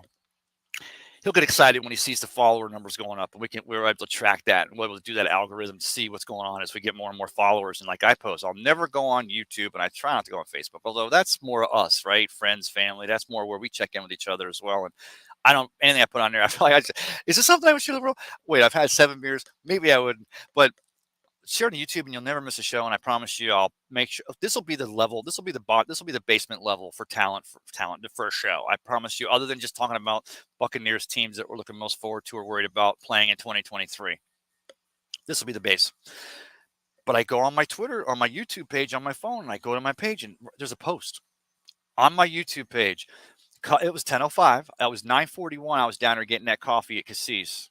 Good coffee, by the way. It was 10:05. It said Cup of Ray coming up, and it was on my YouTube channel, and had my YouTube channel there, and I could go right to the channel. And I'm like, wow. You guys, you can fight about what Elon's doing with Twitter. We can talk about what an Elon Mark Zuckerberg fight would look like. Zuckerberg would make him tap out. Zuckerberg knows jujitsu. I mean, that guy's stuff. Plus, do you ever see him? He rides on a wakeboard above the waves carrying a flag. What the hell is that, Zuckerberg? But they built a reminder on the YouTube. So if you're one of my 14, that sounds so weak, but I've only asked one other time. 14 people already subscribed to the Tampa Bay Ray YouTube channel. And it's a channel. The frame rate's so much crisper. The video is so much sharper. I love it. Didn't even watch it. I've never watched it. I've popped in and out once or twice when my other platforms weren't available, and I liked it. It looked good, but I was like, man, they put this thing on my show for half an hour. I'd be starting a Cup of Ray automatically for me, and I'm like, oh my god! So this is a platform that could like make sure I'm not muted. I don't see any comments, guys. Rob Thompson. I'm going to bring Rob's comment back up again. It can make an old guy like me that forgets to do posts or doesn't have time because he's trying to get out here and get set up again at the world famous Ferg Sports Bar and Grill. I'm still not sure how I feel about this. I guess I cover it. But they put reminders for me. So I'm like, yeah, YouTube, definitely. I just think I'm going to get bounced off Facebook for saying that, but probably not. So JP Peterson. Okay. I looked down here. I'm looking at notes. I'm not looking at notes. I was just hoping there was another comment. I saw your post, JP, that, city of Hillsborough or the county of Hillsborough or city of Tampa, was it Hillsborough County? They're getting serious now, making a proposal for $1 billion stadium for the Rays to play. And I don't think I would be remiss. I'd be stupid. I'd be an idiot if I didn't think that moving the stadium across the bay to a more centralized Tampa area to have more feeds from the east and North Tampa, South Tampa, and then us coming from over, if that wasn't going to be better for attendance. I would be remiss if I didn't think possibly putting a team, well, I guess further over be Lakeland, but you'd have to go all the way to Orlando, but center of the state. If somehow Mickey Mouse gets involved or Disney, and maybe you could say, no, it'd be too hokey. It'd be a tourist destination. Oh, Cincinnati Reds fans going to plan a vacation in the middle of August to come down to the face of the sun and see their team play in an air-conditioned stadium. But you're not going to enjoy Disney on a day where it's 1,000 degrees. But yeah, I've all the time. I talked about what Rick Dodge and the city of St. Petersburg did back in the early 80s when we went after a team. And of course, they built the Pinella Suncoast Dome, which became Thunderdome when the Lightning and the Storm used to play here, which ended up being Pinella Suncoast Dome, and now it's Tropicana Field. They put into it that if the owner of the team is still here in good faith in 2027, that they would get half of the development rights for all of that's going on over there. And Mayor Ken Welch in the city of St. Petersburg has done a great job with looking at was it the Hayes Group? I want to say, God, I should have done my homework. I didn't realize, JP, I was going to address this on the way down. I saw your tweet. I know I don't go on. I'm not tweeting a lot. Tweet. No. Okay. So,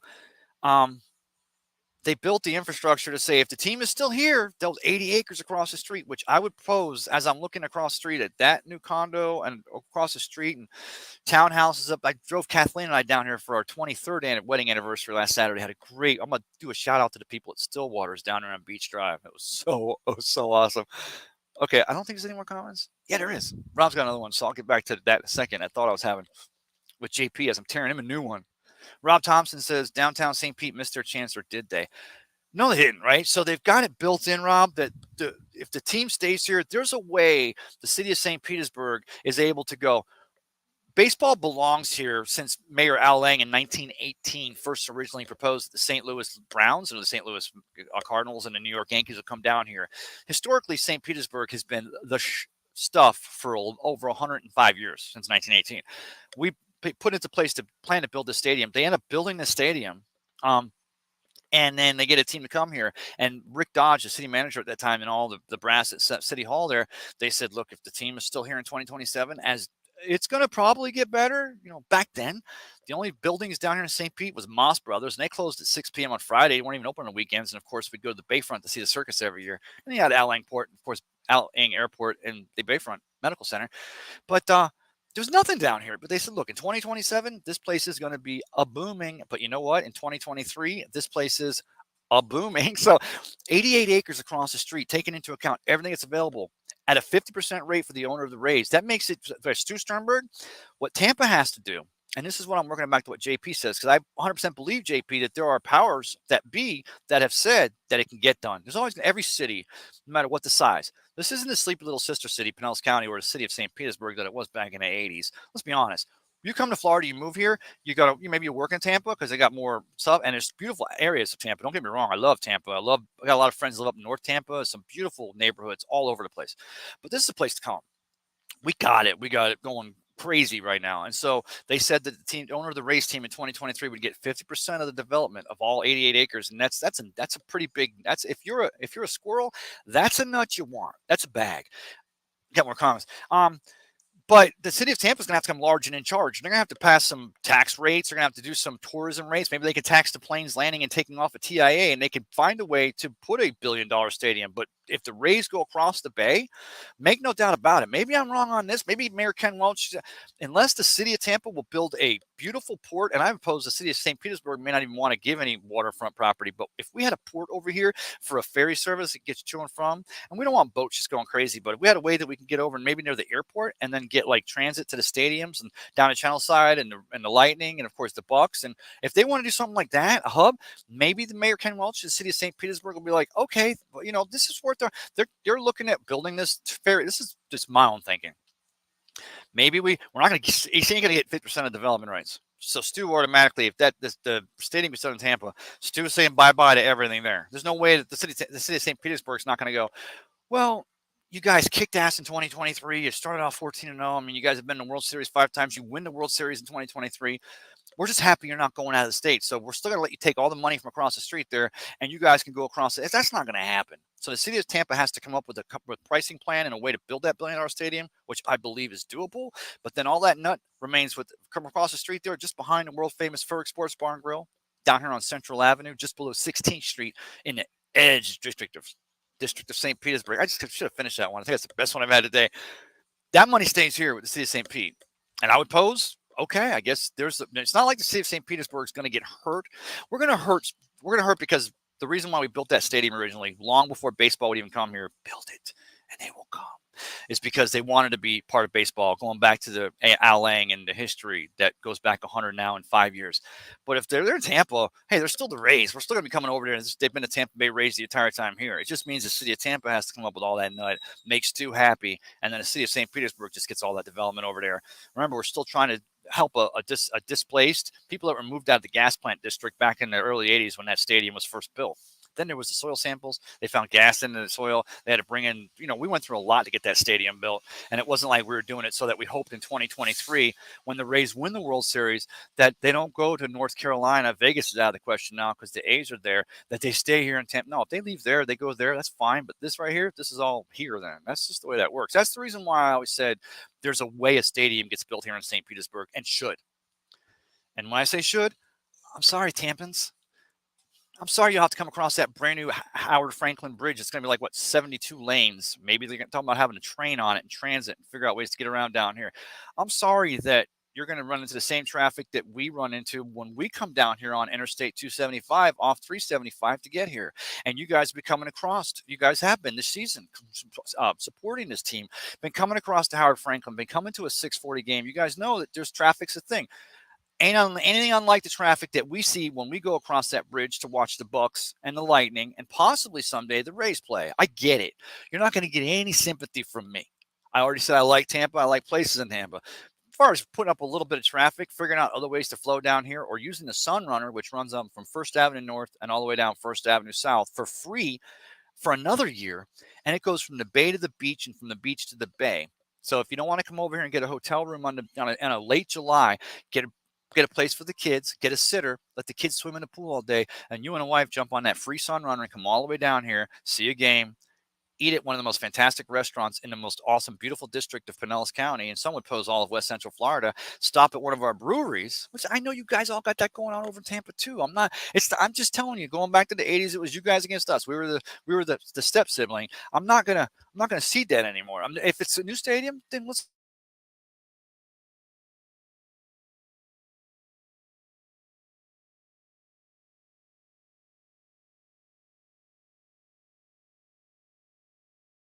do. But I think the city.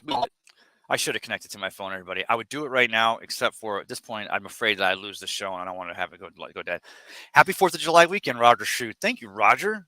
Man, I got Roger to come in on. Oh, because I'm on Pete's Facebook. Brother, thanks. I appreciate that. Rob Thompson says, a new stadium at the Al Lang location would have made downtown even more amazing. Rob, man. And Rob, since you're here, hopefully still, share the show, please, and follow me on my YouTube channel. A waterfront stadium, you turn it so the outfield is glass and you can see the boats bobbing in the marina, and you can also see that $90 million pier when you're looking out at what now is 162, right? At this field, the way the field's positioned, but you're looking out and you see the pier. Yeah, I mean, that, even if what the city, and of course now, you guys see, I'll throw a little bit more on you, Rob. City of St. Petersburg now is going back to the people, and they've hired a company to go, hey, let us know, what is the feasibility study of Al Lang Airport? I mean, we know the plans land, they take off, all the banner planes that fly the beaches. It's any place people work is a working place. I get that.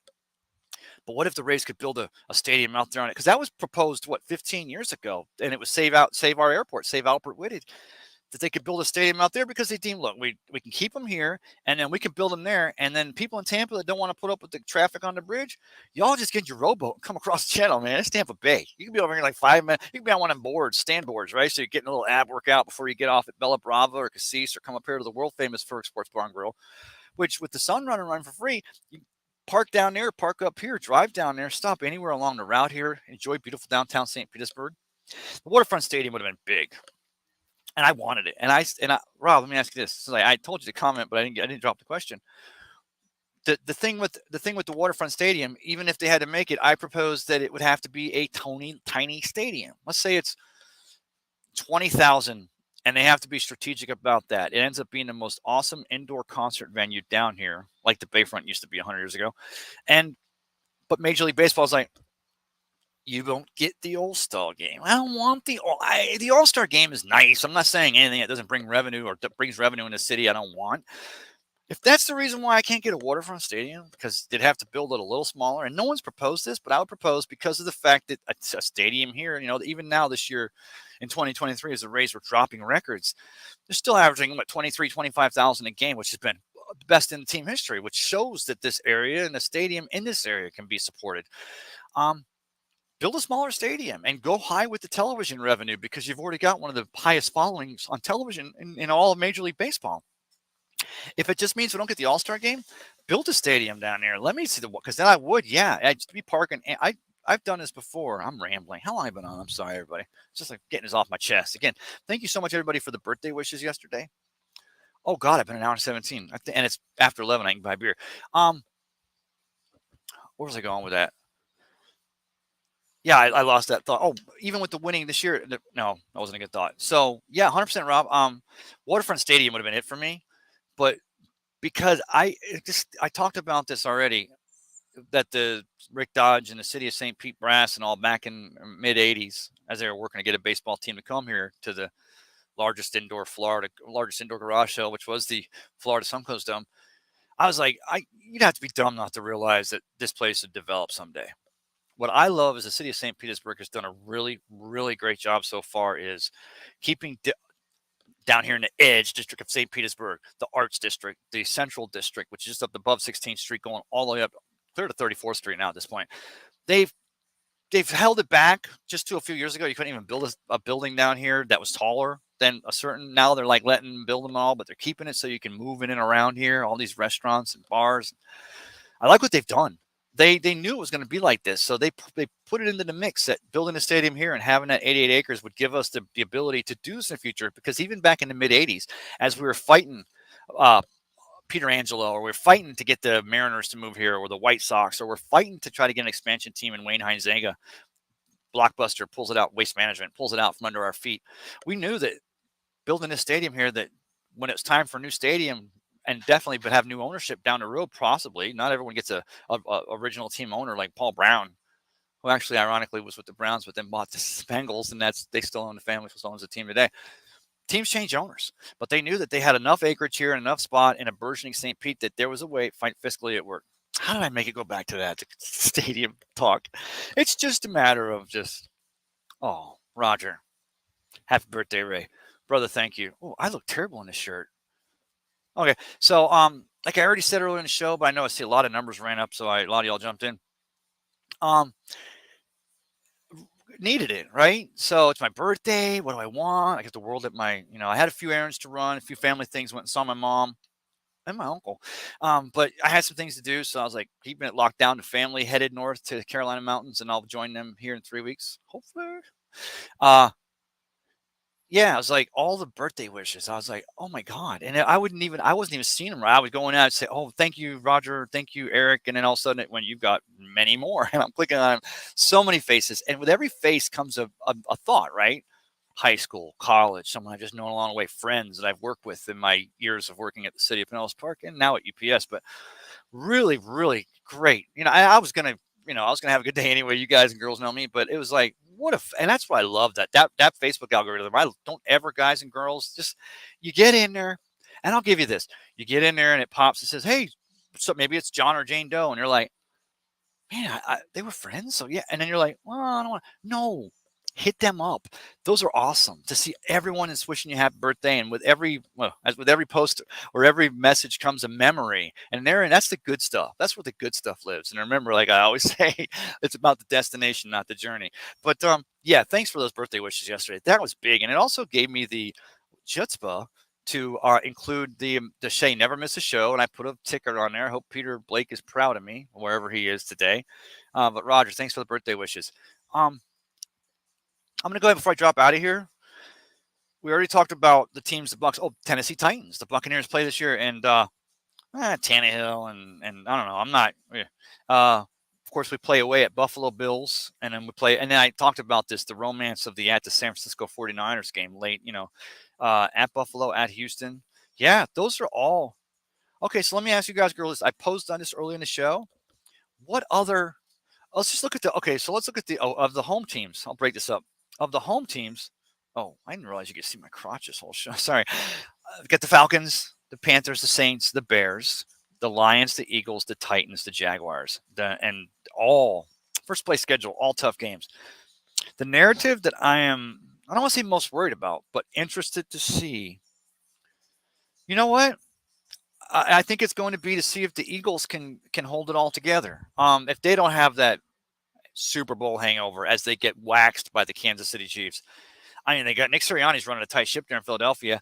I hate to, this is crazy to say, but that's one of the, when I see the Bucs getting at 12-5, that Eagles game, it's not the and or, but that's the game that most to me pops out as a W for the Bucs, for them to get to the 12-5. And then like someone posed earlier in the comments to get the 13-4.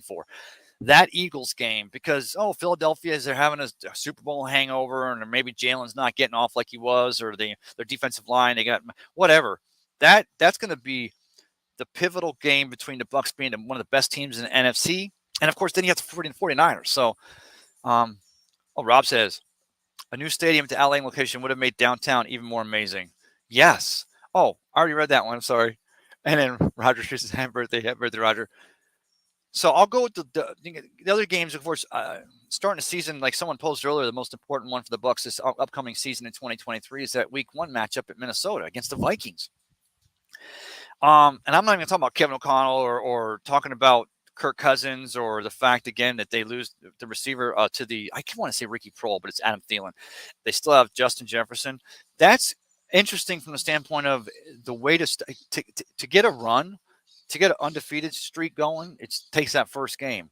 And is that week 1 game against them at Minnesota? Is that the one where the Buccaneers get that victory and then come home against the Bears and that's when it's just rolling?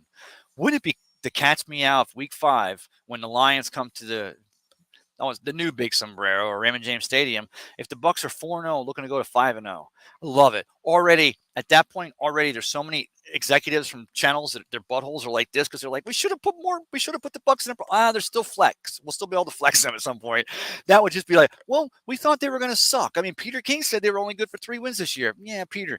No, they're actually good. Dave Canales just put this offense together, and we forgot that they had some Hall of Fame receivers. A Hall of Fame receiver. I would post possibly 2. We forgot that the defensive line is coming back. We forgot Ryan Jensen can be the dude. We forgot about that defense who's playing like veterans under Todd Bowles' stewardship. Why did we disrespect him as much as we did? I don't know. Because they have to give everyone else respect and then have to act a little surprised. I try to figure out if Peter King stood to gain something by doing that. I'm sure I still have volume. Does he have anything gained by saying he thinks the Buccaneers are such a poor team in 2023?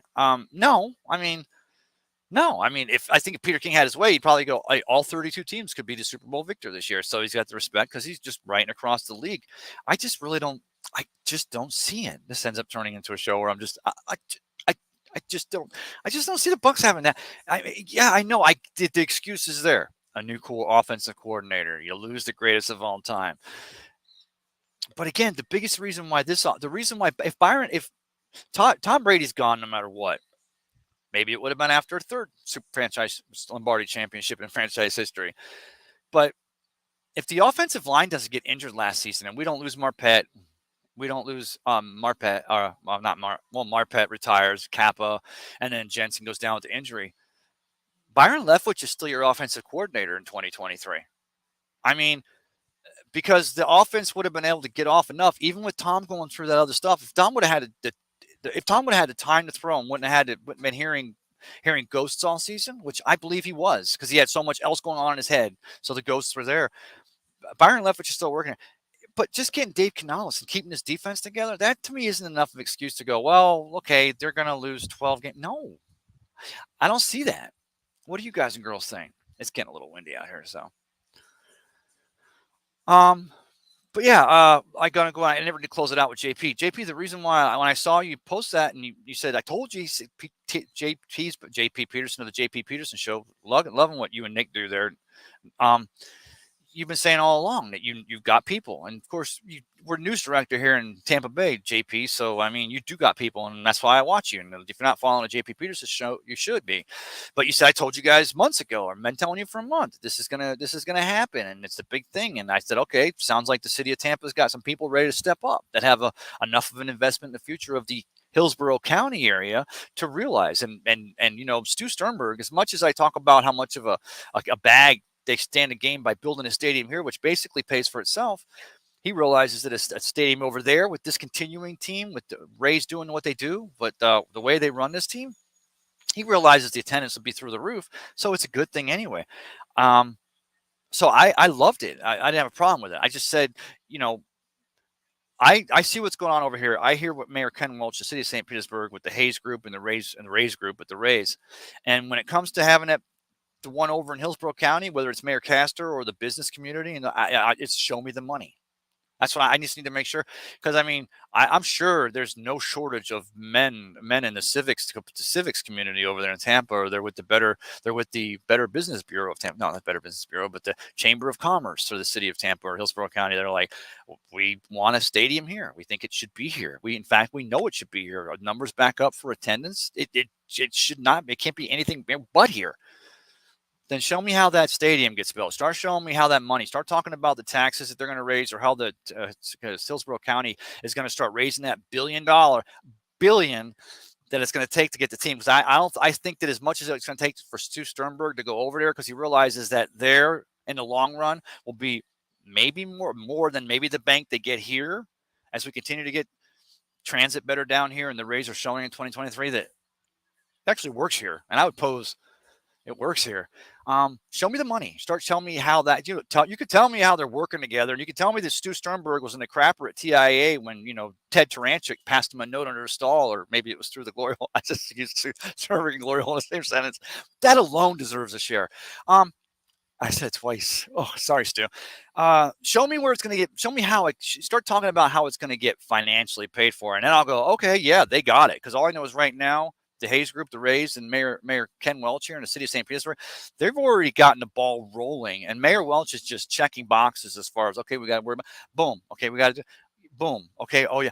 Boom. Sign here. Boom. He knows what it's going to take to get the redevelopment, which is going to happen with or without a new stadium, of the entire gas plant district. It's funny how when they first built the stadium, the gas plant, it took on such a, because it was a gas plant. Like I said, they had soil samples and it was bad. They had to bring in dirt because it was an old gas plant district. But of course, it was the citizens that were displaced and moved out of the area so they could get the 80 because it was already developed back then. And the promise was back then that the Deuces and all the area was going to see the redevelopment. It was going to, well, now the redevelopment is already reaching out and going out. And so we talk about, but where it was the gas plant district in 1984, as they're breaking ground to build the stadium and they're getting those soil samples, and you're like, ooh, gas plant district. It's not gaslight district, it's a gas plant district, but ooh, not a great look. In 2023, as we talk about the Hayes Group and a proposal for the outside winding along Booker Creek and having and then having affordable housing and a hotel and a new stadium on that beautiful site, now the gas plant district takes on like a romantic, and it should now, because it's also going to help take care of the promises that were made originally back in 1980 and mid 80s when they first built the stadium for the citizens that were displaced and moved around and out of the area. Now it's going to reach out like it should and continue it. So I guess at the end of the day, it's the entire narrative of the show, and it's my birthday, so I'll rant if I want to. Please, there's more comments. Please, more comments. There's more comments. Tim Haynes, hello, RY. Hello, Tim. I know what you meant. Oh, Tim says in the next. Hello, Ray. Brother, thank you, Tim. That made my day at the end of the show here. I've already been rambling too long. Sorry again about the shorts, man. I'll just, so you know, I'm locking it down. My pool moves. Little advertising for Puma. Look at LA. I got to shave. I guess the narrative of the show, day after my birthday, and thanks again, everyone, for shout out. Let's get some more comments. Happy birthday, Tim, on cue. So I ranted a little today. I wanted to come drop a show. I wanted to sit. I look like, you know, I just realized when I'm sitting here, I look like I'm wearing German lederhosen. Why do I look like I'm wearing lederhosen? Yeah, anyway. So wanted to rant a little bit about the fact that I see you, JP. I understand what you're saying there. I understand that there's a group of people talking about that, but I also know where it belongs, where it should stay. I also know where it's already, the infrastructure is already getting put up in place every day, a little bit more boxes checked to get it done here. It may come down to just us against them again, but I guess going around the country, going around the world, going anywhere, and man, shout out to the world. I hope the young people in France, I'll be honest. I'm speaking of something I'm not even sure of the original story. Of course, I believe what it was. There was a death that was caused by some military or police faction or something. Something went on there. And of course, the youth in France summer's out now. They're out for summer from school. And there's been some just violent uprising and protests. And I'm not here to judge what's right or wrong. I just hope that they can get to a better place and do it soon. I hope that all sides can realize that, you know, sometimes you gotta stand for what you believe in, but hopefully sometimes it doesn't take a whole lot of standing before other people say, yeah, you guys and girls are right. So I lost the thought as I went on to the people of, the young people here and stuff. Yeah, but I'm not going to get that thought back. Something about my lederhosen. So today, again, I wanted to go ahead and shout, yeah, I got to end the show. I can't. Now that I realize how bad I look there. Sorry, y'all. That was pretty bad. Any more comments? I see the numbers run up again. What other team? Oh, now it's a full body shot. What other team? Let me try and come a little closer. Come a little. No, I'll get taller. Okay, I'll stand. Or I'll do this. So I'm a little lower. Oh, that feels good. I could have done that the entire time. Don't forget, tomorrow from 6 to 10, the grand opening of all the virtual golf machines upstairs here, up in Ferg's Clubhouse, or the 19th Green Clubhouse. Or what's up, brother? Virtual machines, the grand opening tomorrow from 6 to 10, and then on 4th of July. And then I would pose down here at the world famous Ferg Sports Bar and Grill every day from there on through the summer. Come down, check it out. The way it's set up, you can peruse through as you walk around. Of course, like everything else Coach has done down here on his basically the most awesome sports, the world famous Ferg Sports Bar and Grill down here on Central Avenue, just below 16th Street in the Edge district of St. Petersburg. Yeah, I nailed it that time. What Coach has done, like everything else he's done out here, it's just wonderfully planned out. But a virtual machine, so the grand opening, check it out. Go online, go to Fergs.com, go online, check out I hope it's Fergs.com. I hope I don't send you to a porn site. Maybe not safe for work. I wouldn't try it from a browser at work, but check it out. Grand opening tomorrow, 6 to 10, the virtual golf at the Fergs Clubhouse, and then they'll be running it all day on July 4th. Again, party all day. Party down here at Fergs. But I had to come out here because the party gets going early in there. And let me go back over the comments here. Thank Eric Hartnett for joining me today. Eric was always coming in here and really got me going. And I'm not sure, Eric, it was good to see you, brother, but I'm not sure if I should thank you or curse you. I think thank you, because you got me a little combobulated and a little off of where I might have went, talking some stuff here today. Shout out to JP Peterson again. It's all about respect. So we'll see how, follow the money. Let's see how they're going to get that done in Hillsborough County. Would I be surprised? No. I mean, don't forget though, here's the thing, right? So Glazers buy the Bucks in '95. They buy it from, I'll share with, let me give you guys a little bit of history here since I'm 54 years old now. They sell the family trust that Culver House Estate had in charge for Gay and the family, 3-person trust. They sell it to the Glazers 95 and 96. I mean, almost upon buying a stadium, Malcolm Glazer and the Glazer family say, we need a new stadium. And I think we were all like, yeah, you do. I mean, the metal seats, the big sombrero, I wouldn't have traded any of those years. The worst of first 79, my first game in 76, I wouldn't have traded any of that. The memories are there. Again, that's where the good stuff is. Am I muted? Okay. But so they come out and the first thing they do is they're like PSLs and purchase seat licensing. I'm like, oh God, because now we're hearing about these days talking about a stadium in Buffalo has 65,000 season ticket holders, but the new stadium's only going to be 58,000. So they've already got to say no to some people, and they're already talking about some PSLs, depending on where your seats are, could go upwards of $5,000 to $15,000 per seat. Fortunately, when they built Raymond James, started at 96. The pledge actually started immediately after the Glazers bought the team, but when it's completed there in 98, and they played their first game at home there against the Chicago Bears, who they host week 2 this year against in Raymond James, the same stadium they built it. I remember it was $600 a seat. I was on the goal line, west side, row BB, seats 14 and 15, section 106. I got it tattooed. No, I don't. I remember running the minute they had the show. They ran a show. They did a show. It was like, not a Jerry Lewis telethon, but it was a show all about how to get your PSLs and get involved for a new stadium. It was $600 per seat, so $1,200 for my 2 seats. And I remember I went down that very day and I did it overnight. I paid like an exorbitant amount to make sure that I wanted the mailman to personally deliver this letter to Malcolm Glazer to let him know that, because I wanted to send the west side. I didn't, there's this, anywhere in the stadium's good. Same now. I mean, no matter where you are at a Buccaneers game, you're in best seats in the house. But I wanted to go west side. I wanted to be low. So many Mike Allstott touchdowns. So many Bucs defense over the years. So many. We were in our seats when the plane ride back from 37 from San Diego. What's the PSLs going to? Are they going to do that for a new stadium for the Rays? If they do that, is that going to be something that they look at doing? And if so, I mean, I'm sure the support will be there, but man, that's tough. That's an ask. Right now, we're just having the Rays are playing outstanding baseball. And of course, they have that rubber match game against, as Mickey Delaney likes to put, against the Seattle, I almost said Supersonics, Seattle Mariners today. Hope they get that victory. Of course, Shane McClanahan on a 15-day disabled. So hopefully that works out okay.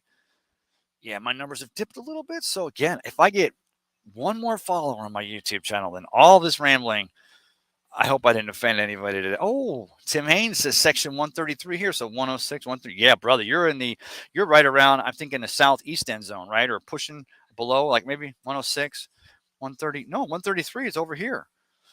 Where's it at, Tim? I tell you what, this is what every Buccaneers fan's ever been over at the Raymond James Stadium know. Where are you in conjunction to the Pirate Ship? I've sat by the Pirate Ship. In fact, our season tickets for so many years, from 76 up through 2000 and whatever it was in a north end zone, middle of the uprights, rows 14, at one time 14, 15, and 16. Like 24 seats between my aunt, my uncles, and my dad had there. Right there below what would have been a Pirate Ship. Of course, it wasn't when the Pirate Ship was there. That was the big sombrero. And my aunt had tickets, but by then, I had moved mine over onto the west side. Yeah, east side, 10-yard line. I'm thinking 10-yard line on the south end, right? So you're looking, Tim, am I right? Just yes or no, and then I'll end the show here. It'll be worth it. And go to my YouTube page and follow my channel. You're looking to the right and you see the Pirate Ship. You look to the left. Remember, they used to have the recliners. Of course, they've had the crow's nest for the last few years. They've taken those down now, so we got that flat area again. That's one of the things. I'll tell you this about Tampa Bay fans, and nothing else. We like to move around. We like to peruse. We like to walk around and see everybody. Oh, here it comes. Yeah. All right, Tim. See, I got you. Stadium. I got the stadium tattoo, but it's back here. I can't show you all. I can't. Yeah, I got 100%. Got you, Tim. They put the walkway across the streets over the extra. It would have been the last few rows of the outfield seats, and they made it so there's a walkway all around the stadium. That you go, and we like to. And the same thing with the Bucs. The crow's nest was there. Okay, Tom, 55, had to have it. That's all down now. So it's flat again where we can walk over and get an IPA or get a burger or a beer or spend a little time, because that's a place to be. That's a thing. That's a place, just like Tropicana Field now is for your Tampa Bay Rays in 2023. Tampa Bay, man, we like to walk around. We like to talk. We like to mingle. That's it. The word for the day was mingle. Hope you had a mingling good time. Thanks again, everyone, for the thoughts yesterday. I'm going to go ahead and cue this up here.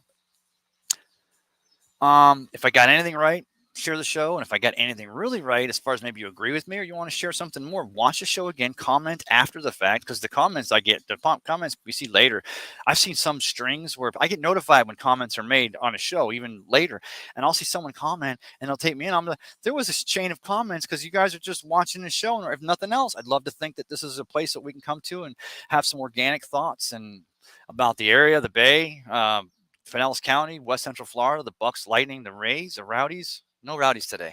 Actually, no Lightning. I did mention Lightning today. Like to think of it as a great place to come here. Let those thoughts fly free and let the comments go. Follow and share my YouTube page. I really appreciate it. And I'll see you all next time. Happy July 4th. And again, I did say it earlier in the show, but I'm going to finish with it. Everyone needs to know someone cares. This weekend, this holiday week, be the one that lets them know. Birthday wishes were nice, everybody. I really appreciate it. Y'all have a great day. I hit it early. Okay. This mouse pad. I'll see you all in the next cup of Ray.